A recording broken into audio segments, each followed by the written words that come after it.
Welcome to Noise to Music, a podcast where we take the noise in our lives and make it into great, wonderful, beautiful music. I'm your host, Chaim Levy. This episode is going to be talking about some interesting points about Passover, matzah, and bread.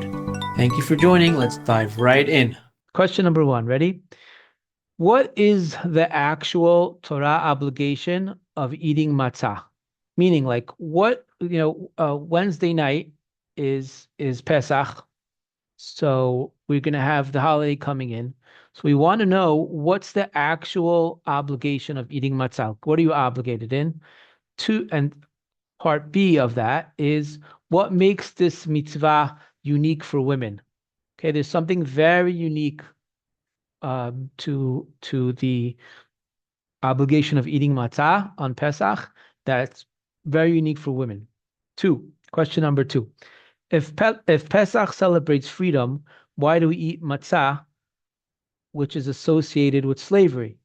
Meaning, Pesach is the holiday of freedom, right? Freedom, came out of slavery. Okay, so why are we hanging around matzah all the time? Matzah represents slavery. That's the bread, it's the actual bread that we ate as slaves in Egypt. In fact, and we'll go into it more, Rav Hirsch speaks about it, and I very much highly recommend everyone getting into like a study of Rav Hirsch work of Rav Hirsch's work. Hold on, pause 1 sec. Somebody's asking me about the class. 1 sec. Sorry. Apologize. Okay, so I highly recommend everyone get into the study of Rav Hirsch. We get very much into him. I've been studying him for about 2 years now. God willing, want to complete his 5 books on commentaries on the Chumash, and then come up with like a review for you guys to be able to study it. If that makes any sense whatsoever. So question number 2 is, Pesach is the holiday of freedom, then why do we focus on slavery so much? Number 3, why is chametz treated with such extreme stringency, prohibited not only in eating, but also in ownership and benefit? Meaning, there are a lot of things that are not kosher. You can't eat pig, you can't eat shrimp, you can't eat shellfish. There's a lot of things you can't eat. You can own them. You can own that stuff. There's no chiyuv to, and we'll elaborate it more in the class, but like there's no chiyuv to not eat, to not own not kosher meat. You could feed it to your dog. You can't even feed non-kosher matzah, chametz to you. You can't even feed chametz to your dog on Pesach. Your dog. You have fish food. You can't feed your fish chametz. What? That's ridiculous. Everyone that has fish can feed them fish food, which is compiled of non-kosher food, has shrimp in it or whatever it has. I don't know what it has, but so stringent. So that's question number 3. Number 4, which is seeming a little bit redundant, but this whole idea of slavery, and we were slaves and we enact slavery, it's really like a slave mentality. Very not cool. It's a very not cool thing to hold on to slave mentality. In fact, nationalities that have moved into a new country and still cry about their past slave mentality is very sad. It holds you back. Okay, so I'll recap the 4 questions. Question number 1. What is the actual Torah obligation of eating matzah? What makes this mitzvah unique for women? 2, if Pesach celebrates freedom, right, then why are we so busy with slavery? 3, why is chametz treated so severely that you can't even own it, you can't eat it, you can't see it? Like, okay, relax. Let's relax a little bit over here. Number 4, why are we so busy holding on to the slave mentality on Passover? Why do we hold on to the slave mentality? We should let it go already. Like, let's move on. So those are the 4 questions. And again, it's on the sheet on the chat. You can always download it and tomorrow we'll come up with a nice version and so on. All right, let's dive into this. Let's dive into it and get to work. First of all, there's a pasuk in Shemot. The pasuk says, "Shiv'at yamim matzot tochelu." 7 days you eat matzot. Ach biyom harishon tashbitu se'om mebatechem. And it talks about the severity. Actually, the severity of eating chametz is karet. Do you know what else is karet? You know what else is of such severity? Eating on Yom Kippur. Like super serious. Why does it have such an important thing? And more than that, just to delve into it, the pasuk says you're supposed to eat matzah for 7 days. So you're supposed to eat matzah 24 hours a day, 7 days. That's ridiculous. You can't do that. That's impossible. Who picks up on this question? The Gaon Mevilna, actually. The Gaon Mevilna, who's quoted in the Mishnah Berurah. Okay, I'll give a little rundown. The Mishnah Berurah was written by Rabbi Yisrael Meir HaKohen, who is also the author of the Chafetz Chaim. He lived from 1838 to 1933. He lived in Russia. He wrote the Chafetz Chaim as well. And he quotes him, and he says that the obligation of eating matzah on Pesach, right, is not 7 days minat Torah. What does that mean? The real obligation is only the first night. The first night, meaning Wednesday night, it's minat Torah. Now, the rest, what's interesting, the Gaon Mevilna says, the rest of the holiday, every time you eat a kazait, you get a mitzvat aseh minat Torah, comparable to wearing tefillin. Now, what makes this unique for women, which is what we had asked, one of the first question, there aren't many, if mitzvat aseh that are related to eating, that women are obligated in. Do you know that? What does that mean? There's only 2 places that you're obligated to eat, like practically for us. One is Sukkot, the first night of Sukkot, to eat a kazait. Women are not obligated in a sukkah, so you don't get that one. You get a mitzvah for eating in a sukkah, but you're not obligated.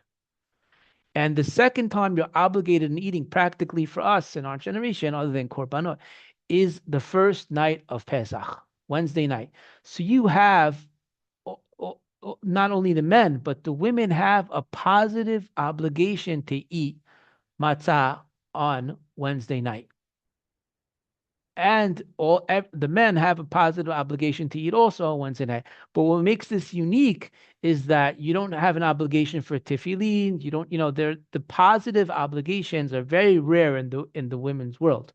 But in the men's world, they're more common, right? You're not obligated. But this is why on Wednesday night, you should take this mitzvah very, very seriously. You have to eat a kazait. You have to make sure you're behasava. You have to make sure that you're leaning. You have to make sure you're not talking. When you say the bracha, you say the shechianu. You have to make sure that you're not talking. It's very rare. It's a rare mitzvah. And the rest of the holiday, it's also a mitzvah, meaning you don't have to eat matzah the rest of the holiday. But if you're going to eat and you eat a kazait, you also get a mitzvah aseh minat Torah, says the Gaon Mevilna. Why are women obligated in this mitzvah, this rare mitzvah, more than others? Is because there was such an integral part, obviously, of the redemption. Do you know who are the only ones that didn't sin in the desert? There are only a few groups that didn't sin. I always tell guys to come on to my classes because I've been teaching in seminaries, and therefore they should meet the shidduch here. It's like the best place. The guy comes here, puts on his camera. They don't listen. But who are the only ones that didn't sin? Number one, the Levi'im didn't sin except for Korach. When we sinned big. The other ones that didn't sin is the women. The women never sinned throughout the entirety of the Midbar. The entirety of the Midbar, even in Chet HaEgel, they didn't sin. They didn't want to willingly give their jewelry to do Chet HaEgel. So they obviously, women have a very integral part in this holiday, and hence they have an obligation to eat on a Wednesday night. And that's what makes this eating of a matzah, it's just like putting on tefillin. It's just like putting on a pair of tefillin, is women eating on Pesach Wednesday night, and for men as well, and for women throughout the entirety of the holiday. All right, so that's what makes it unique in terms of what's special about this mitzvah that we don't find in other places. Sorry, can I ask you something? Mm-hmm. Sure. I thought women weren't supposed to lean. So you could, listen, you don't have to lean. The lean for women, especially, like that's a different part. You don't have to necessarily lean, but you are obligated in the mitzvah, which is what makes it unique. So you could lean, Yeah. you definitely could lean, but you're not obligated necessarily. Okay. Okay. Thanks. All right, let's go. Thanks. Rav Shimshon follow Hirsch, who follows in a similar path. Based on the above, Rav Shimshon, the above verse, 7 days you shall eat matzah. Rav Hirsch explains that if this were taken as a positive commandment, it would imply eating matzah continuously for 7 days. The pasuk says, right, Shiv'at yamim matzot tochelu. So 7 days you should eat matzah. How do you know that it doesn't mean 7 days straight? So he says it's not realistic to eat matzah for 24 hours, 7 days, 7 days a week, so to speak. The pasuk actually says a similar thing when it comes to Sukkot. The pasuk says you should sit in a sukkah for 7 days. You have to sit in a sukkah for 7 days. You're not allowed to walk out of the sukkah. You can't walk out of the sukkah on Sukkot. You have to walk in the sukkah for 7 days. No, what it means is when you're going to sit, when you're going to sleep, when you're going to eat, right? Teshevu, then you have to do that in the sukkah. So even though the pasuk says Shiv'at Yamim Matzot Tochelu, we learn also from Sukkot that it means when you're functioning and you're eating, it should be in the, it has to be the matzah, and the sukkah, it has to be 7 days. He applies that same, same approach. So he also asks the second question. That was the first question. He also asks the second question, which is if there's an obligation to, if Pesach is the holiday of freedom, then why do we focus on slavery? In fact, if Pesach is the holiday of freedom, what we should do is we should be eating bread. Why? Where does the obligation to eat matzah come from? So it's called lechem oni, right? The bread of affliction. It's the bread that we ate when we were slaves. They ate matzot. Matzot is what they ate when we were slaves. So since that's the case, it resembles slavery, and we want to resemble and we want to remember freedom, we should actually be doing the opposite. We should be going ahead and eating bread on Pesach. We shouldn't be burning the bread. We should be finding it, and there should be an obligation to buy more bread and eat more bread because that resembles freedom, right? Rav Hirsch asks this question. And he says, like, we should essentially, kind of paraphrasing, right? So we should go on a search mission to buy more bread. He should be eating pizza the whole time. So he gets into a really important part, which is understanding why are we so kind of like, and it's the same thing when we talk about slavery, like why are we so obsessed about remembering slavery? So it brings us to this point. There's something called slave mentality. What is slave mentality? We've spoken about it before in past classes. It's like, kind of like we say in Hebrew, like the Nebuch mentality. Like, a person lives on the idea of being a misken, of kind of like victimized mentality. You know what that is? When you always the type of people that are constantly playing victim. That's like similar to slave mentality. They want to get things in life, but they want to get it through being a victim, not through success, not through greatness. When is victim mentality a problem? Victim mentality is when you're using that mentality in order to feel that you deserve, or that's your energy in order to become, to move forward in life. You're a victim, and sometimes there are kids that like have victim mentality, like sandwich kids. We've spoken about them in the past. But when is it positive to remember coming from slavery? When you use that for growth. When a person uses challenges, when a person uses hardships that they've had in the past and they keep them relevant in their life, but you use it, why? You use it for humility. You use it for seeing that Hashem had so much chesed, he took you out. Then the slavery actually becomes the proponent for your growth. So you're not using it as like, look at me, I'm such a nebuch, I'm such a loser, please have mercy, give me. No, no, no, no, no. You're using it, first of all, for humility. And in fact, the Haggadah, when you get to the Haggadah, you'll see that it starts with Arami Oved Avi, that Avraham Avinu came from Terach, who served idols. What are you bringing in us our lineage coming from serving idols. Why are you bringing that up? You know what? It's also not a nice thing to say. If someone comes from, let's call it a background that's not as glorious, and that's the first thing you mention to them, that's also not a nice thing to say. Why is the Haggadah starting off with, first of all, you're slaves. Secondly, you come from Avraham Avinu's father, who was an idol worshiper. Like, just get it straight. Why? Because if you used your past as a humbling aspect. What does that mean, humbling? Like, even though we came from that, Hashem took us from nothing and brought us to everything. That's our biggest source of emunah. When you can believe in the fact that even when we were at our toughest moments, or we didn't have a glorious path before Avraham Avinu, yet Hashem still stayed loyal to us, still took us and throughout history, right, with everything that was going on, and Hashem still made us into the great nation. That's a beautiful place of bitachon. That's a beautiful place of relationships. Relationships, everybody, are not based on the easy times. Relationships are based on loyalty through the tough times. And the Haggadah, and remembering slavery, and remembering that we come from slaves, and remembering that even our forefathers served idols, shows that the relationship between us and Hashem is very deep rooted. Because, and we've spoken about this in our past classes, from the Chovat HaVavot, that if you have to constantly look over your shoulder to think, does Hashem love me or not, that's a very unstable relationship.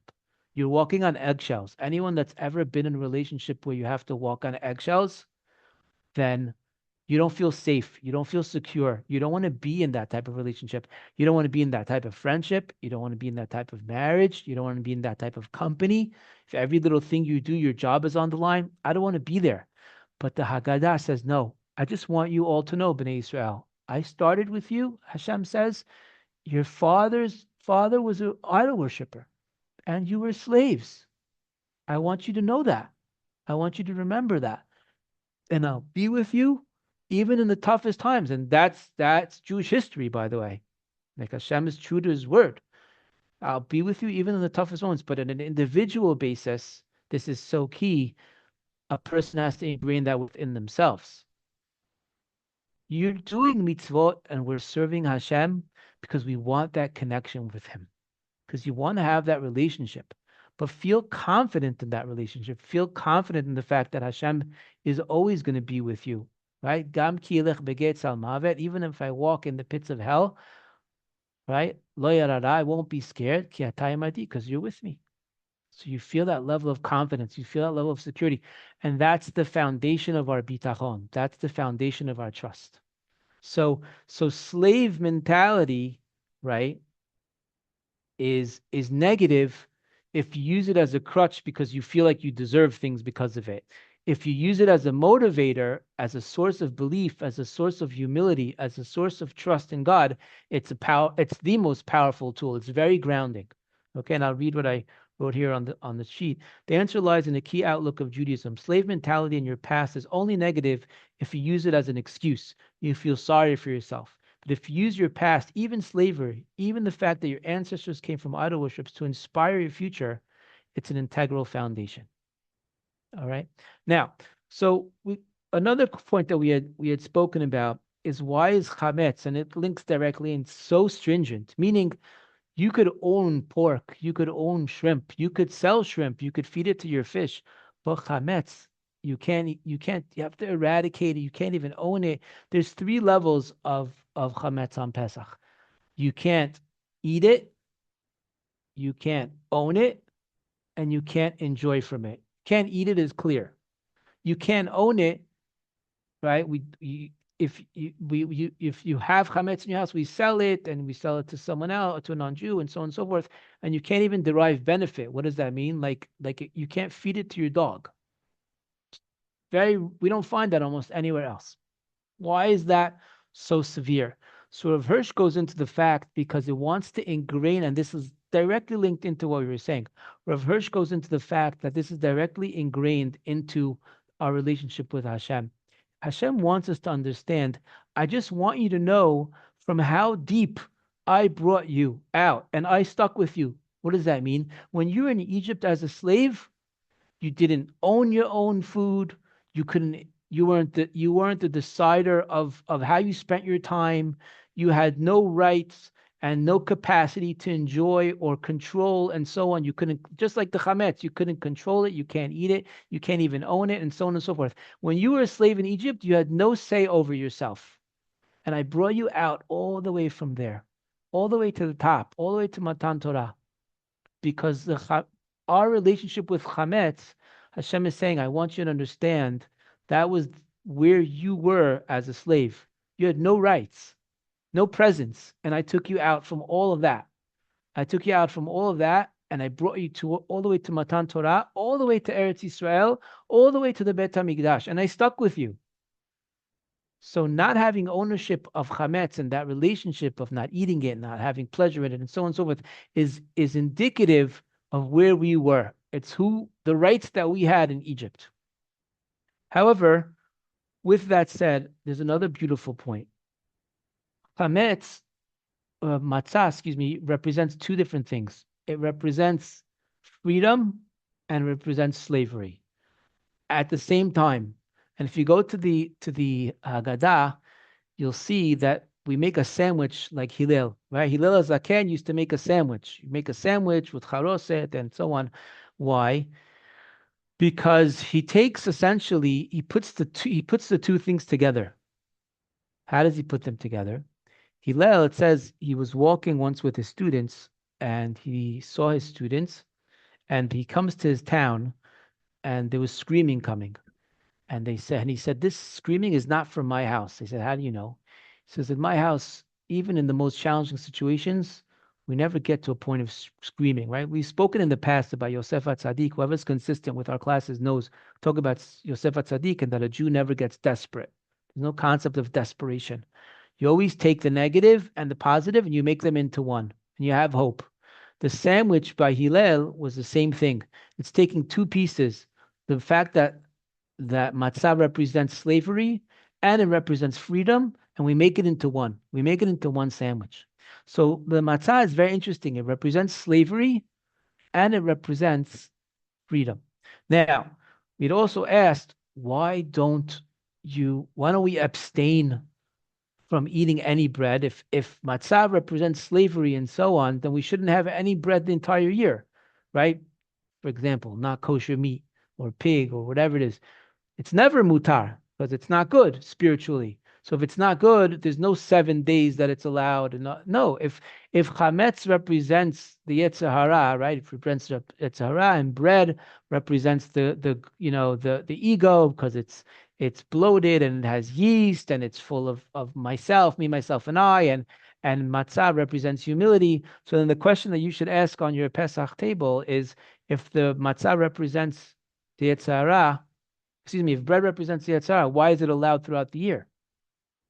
Why does it have this unique law that you can't eat bread for 7 days, but the rest of the year you could eat bread? It should be just like meat and milk.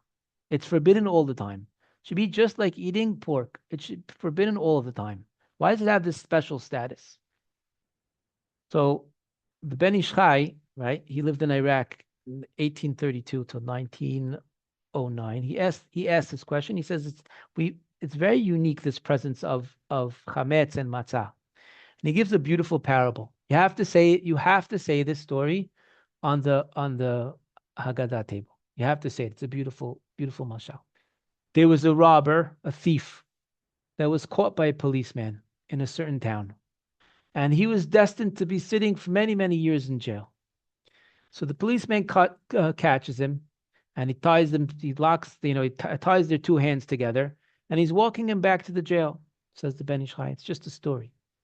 And the thief says, listen, Mr. Policeman, do me a favor. I'm about to spend the rest of my years in jail. Have mercy on me. We're going to walk through like 5 towns. They're all going to throw food at me. They're going to yell at me. They're going to make fun of me. Like, give me a chance. Let's switch clothing. I'll wear the policeman's clothes. You wear the thief's clothes. And I'll lead you to the jail. And, at least for the journey, I'll have peace and quiet. So the policeman was a nice guy. He said, sure, no problem. They're still tied together with their with the handcuffs. And they change clothing. And so they're walking towards the jail, and everyone's yelling at the policeman because he's dressed in thief's clothing, and they're making fun of him and saying you're just a lowlife. And they're walking through towns. They get closer to the jail. They finally get to the jail. And then an argument breaks out. The security guy opens the door, and he says to the policeman who's dressed as a thief, he says, okay, go in. He goes, well, I'm the policeman. He goes, you're the policeman. I'm the policeman. I'm a policeman. And they're arguing back and forth. The thief and the policeman are arguing back and forth. Who's the real policeman? Who's the real thief? The security guy is like, I've never seen anything like this. Two people claiming they're the policeman. What does that mean? What's the only way to know who's the policeman and who's the thief? There's one way to know definitively who's really the thief. What's the only way? What's the most definitive way? Anyone? You want to type it in? Should I give His you name? 5 seconds? No, because they'll both lie. What's the only way? Give you a second to type it in. Maybe. So they're both wearing handcuffs. They're Oh. tied. Who has the key? The only one way. Whoever has the key. Very good. Whoever has the key is in charge. Whoever has the key is in charge. If you don't have the key and you can't open it, you're not in charge. Says the Ben Ish Chai, the same thing is about chametz on Pesach. If chametz was so bad and you can't eat it and it's the Yetzer Hara, then you can't eat it the whole year. Why is it that if it's so bad, we could eat it the rest of the year, and on Pesach we can't eat it? Because all Hashem, we always talk about this. The Torah doesn't want us not to have. The Torah just wants us to know how to use it correctly. When you can control yourself, my father Shekhi always teaches us about materialism and using materialism correctly. If you can control yourself when you're for 7 days and not eat the chametz, it goes to show that throughout the rest of the year, even though you're eating chametz, you're in charge. Hashem just wants to know that you're in charge. He doesn't want you not to have. He wants you to enjoy your pizza, your bagels, all the rest of the materialistic world. Same thing with Shabbat. He just wants to know that you're in charge. You have to have the key. What's the key? The key is that on Pesach, you can control yourself. You can show Hashem, I'm in charge. I can turn on and turn off. I can lock in and lock off whenever I want.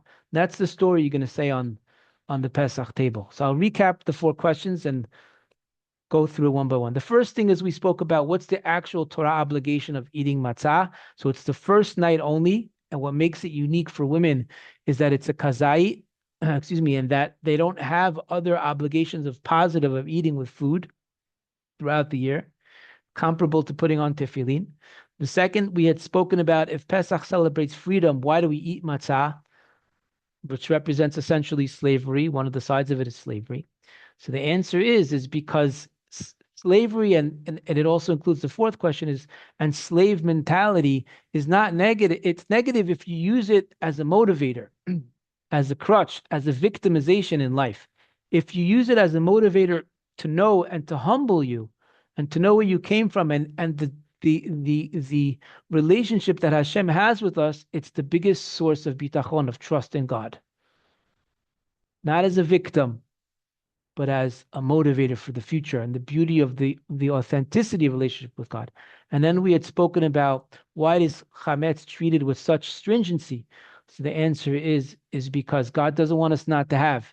He just wants to make sure that you're in control. And that's a theme for materialism throughout the year and everything. God, look at Judaism, doesn't want you not to have the holiest day of the year, Shabbat, wine, meat, dress nice. It's all about materialism. God doesn't want you not to have. He just wants to make sure that you're in control. You have the keys to lock and unlock. We hope you enjoyed this episode of Noise to Music. Please join us again to sponsor an episode. Email us hi@gosephardic.com or @gosephardic on Instagram. Until next time.